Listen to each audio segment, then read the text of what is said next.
Royal Enfield is a Indian motorcycle manufacturing company with roots that go back to England in the early 1900s.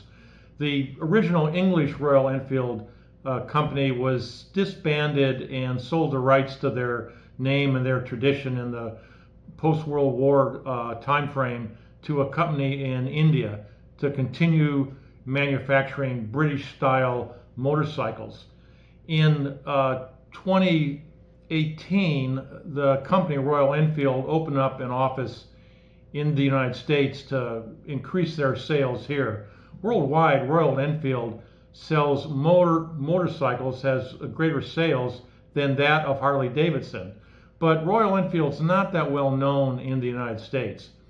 In 2016, the Royal Enfield Himalayan 411 was manufactured and sold worldwide as the first venture into adventure motorcycle manufacturing. Well, in 2022, I had the opportunity to travel to Mexico and spend 11 days riding a Royal Enfield Himalayan 411 through the Yukatan Peninsula. This was a fun bike to ride through Mexico, and now Royal Enfield's coming out with in 2024 with their new Royal Enfield 452, which is quite a bit of an upgrade from the 411. So is the 411 still a viable motorcycle to buy? They're still selling the 2023 models, and after the 2024 model comes out, I'm sure the price of the 411 will start to drop. There are differences, quite distinct differences, between the Himalayan 452 and the Himalayan 411. What do I think about the Royal Enfield brand, and specifically the Royal Enfield 411, since that's the bike that I rode? Would I buy one used as a bargain, as a deal, or would I wait and purchase the 2024 Royal Enfield 452? Or are neither of those bikes on my radar? Stick around for this video and I'll give you my thoughts on Royal Enfield, specifically the Royal Enfield 411, the older model, and I'll compare that to the specs of the 452, which will be released in the United States in 2024.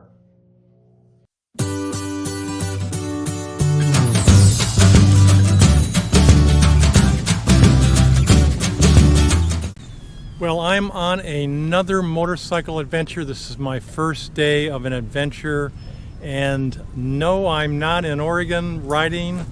I am in Mexico. So I have a motorcycle here. It is not my Yamaha Tenere 700. That is back up in Estados Unidos. And I have rented a Royal Enfield Himalayan. Yes, it's a 410cc bike. Those of you that watch a lot of YouTube videos will probably recognize that. I am not Itchy Boots, and that was a bike that she was riding on some of her episodes a couple years ago. So I'm going to see how that works. Right now I'm heading out to Celestine. It's west of Merida in the Yucatan, and I'm going to meet some friends there for the night, get some nice seafood, and try out the bike on my first full day of riding on a Mexico. Come and join me.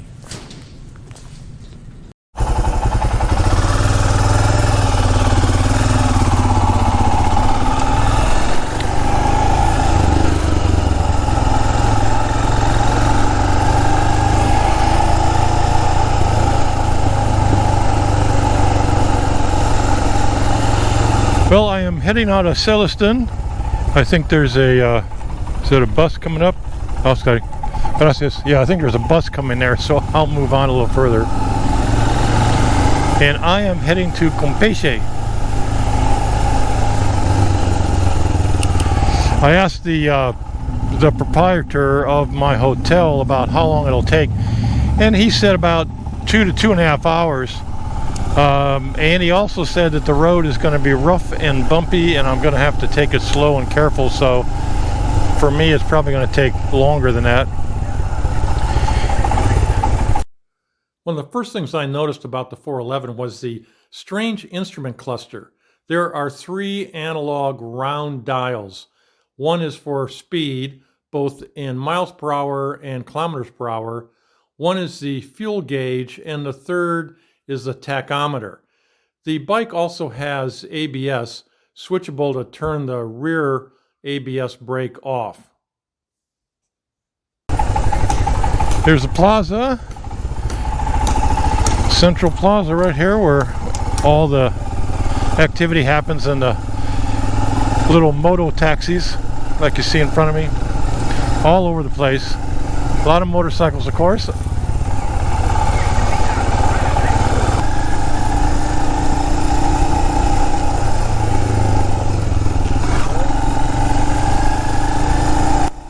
Himalayan 411 is definitely a single-cylinder thumper.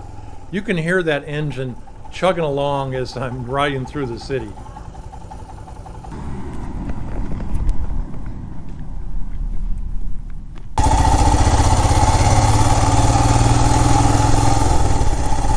All right, let me stop here and get my bearings. I am going to have to look at Google Maps.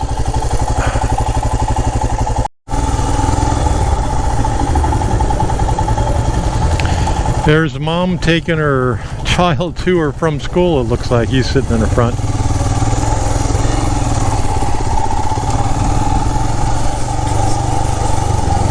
I said it before, motorcycles are everywhere in Mexico in different forms. Cheap transportation. I only rode for a short distance on a divided highway. I was probably traveling at 60 to 65 miles an hour, and it wasn't that comfortable on the Royal Himalayan 411. It only has a 5-speed gearbox, and it seemed to be pushing it at that speed. I would not be comfortable riding for long distances. I don't think that's what this bike was made for. I have to be very careful on this road. There are some major potholes, and they're really hard to see because none of them are marked, and there's shadows right now on the road. You can see it's a very narrow road too. There's one right there. And so I have my eyes out. I do not want to hit these potholes on this motorcycle.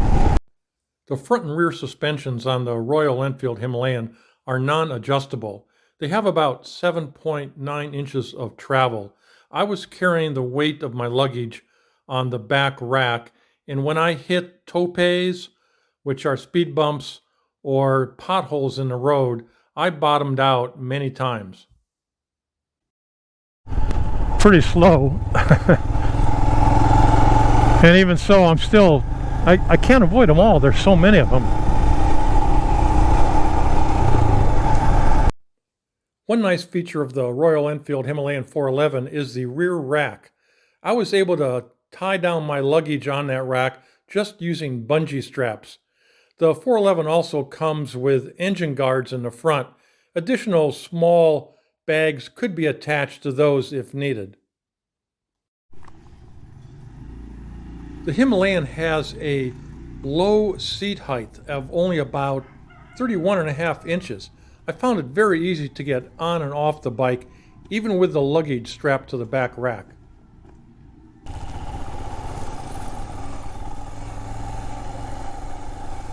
I managed to drop the Himalayan 411 once. I had no luggage on the back rack and about a half a tank of gas.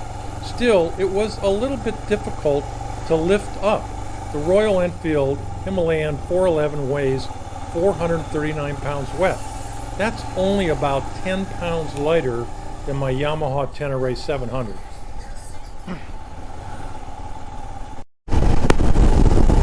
The Yukatan is flat, so I'm not going to get too much in the way of any hills, definitely no mountains.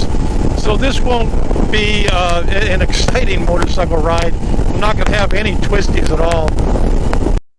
Because the Yukatan Peninsula is very flat, there are no mountains. There's no rivers. There's no twisty, windy roads.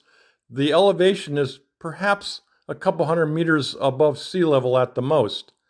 I never got to truly test the Royal Enfield 411 as an adventure motorcycle under those type of conditions. I can't really speak to how well that it would climb up a rocky, rough road on a steep hill, or how well that it would brake coming down off of a dirt road, and how well that it handles all round paved twisties through the mountains. I did not have those kind of conditions to ride in the Yucatan. So what are my overall impressions after riding the 411 for 11 days in Mexico? Well, it felt like riding kind of a combination between a old Volkswagen Beetle and an army tank. The bike is built very solid, a lot of steel in there. That's why it weighs 439 pounds. You know, it kind of felt clunky a bit, like you'd think an army tank, and it chugged along like a tank does. I felt it could chug through just about anything. It's got pretty good low-end torque, even though I didn't really get to test it on any hills. And like a Volkswagen, it seems to be like a multi-purpose, built for everybody in India type of bike, that it's built with common materials, kind of nothing really special about it. But it does everything okay, but nothing exceptional. What did I like about the 411? Well, there's a number of things that I did like about it. I liked the low seat height. It was easy to get on and off, and I appreciated that. I liked all the racking system. They have a tail rack, side pannier racks, and the 2 crash bar racks in the front. So it was easy to tie down whatever luggage that you might happen to bring along. Mine was just a backpack that I had, a traveling backpack, tied down very easy. I also liked the windscreen on it. Seemed to work fairly well too. Kept the wind off. I never felt like I was buffeted by it. And the fuel tank was sufficiently sized that I could travel without much issue of running out of fuel. Although I did almost run out of fuel one time, but that's because I didn't fill it up before I left the hotel in the morning. So what are my dislikes about the bike? Well, I didn't like the headlamp, or even the turn signals for that matter. I rode at dark once, and it's not very bright. It's hard for me to see, hard for others to see me with that weak lighting system. It's not really modern. The brakes too were pretty mushy. They're not what I'm used to either on my Yamaha Tenere 700 or the KTM 390 has much better brakes. It also felt a bit clunky. Like I said, Volkswagen Bug, Army Tank had a bit of clunkiness with it too. And it had a bit of a lack of power, as I mentioned. It's fine for riding through Mexico, because most bikes in Mexico, Mexicans that have motorcycles, and there's a lot of them, they're riding 125 to 175 cc. So this is a big bike. A lot of people stopped and looked at the bike. They had never seen one like that or that big before. And to me and other riders in the United States, the 411 is a small adventure bike.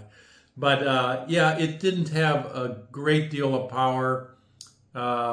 It's got, I think the horsepower is about 25 brake horsepower, so it's pretty much on the low end compared to other models in the small and mid-range of adventure bikes.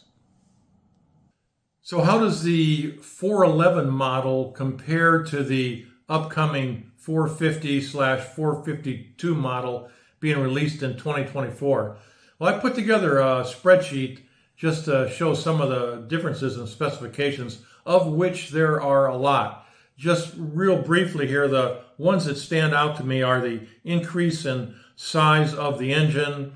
The engine's also going from a single overhead cam air-cooled to a double overhead cam liquid-cooled. The transmission will increase from a 5-speed to a 6-speed. There's increases in both horsepower and torque and ground clearance. The seat height on the new 2024 model will be about an inch or two higher than the 31.5-inch seat height of the 411. The weight will be about the same. They've managed to shave about 7 pounds off of the weight from the 411 to the 452, but both bikes are relatively heavy. And finally, the other point that sticks out for me is the change in the display. The 452 will have a modern TFT display, whereas the 411 has an older analog display. So would I buy a Royal Enfield Himalayan 411? Either brand new, they're still selling the 2023 models, or a used one. And for myself, that answer is no. And that's in part because I have a 2023 KTM 390, and this bike competes with that, so there would be no need to have another bike in that same range. But if I was just getting into adventure riding and didn't want to spend a lot of money, didn't want a larger bike, then I perhaps would look at buying a used Royal Enfield Himalayan 411. I think in about a year after the 2024 models are released, you'll be able to pick up a 411 for $2,000 to $4,000, which is a pretty good price for this smaller adventure bike. Now, it's not really made for everybody. Like I said, it was primarily made for the market outside of the U.S., and that's why I don't see a lot of them here in the United States. We're used to bikes that travel long distances and have a lot more power than the Royal Enfield Himalayan 411. But I still think it's a decent buy if you're just getting into the riding of adventure bikes and you're looking for something that's going to be relatively cheap and somewhat dependable. Like I said, Volkswagen Bug / Army Tank.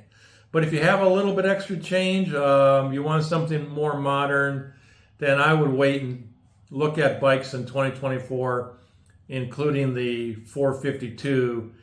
That might be a better buy at this point in time. Well, I hope you enjoyed this video of my impressions of the Royal Enfield Himalayan 411 after riding it for 11 days in Mexico. If you did, please give me a thumbs up, subscribe, and I will see you next time on One of My Senior Moments.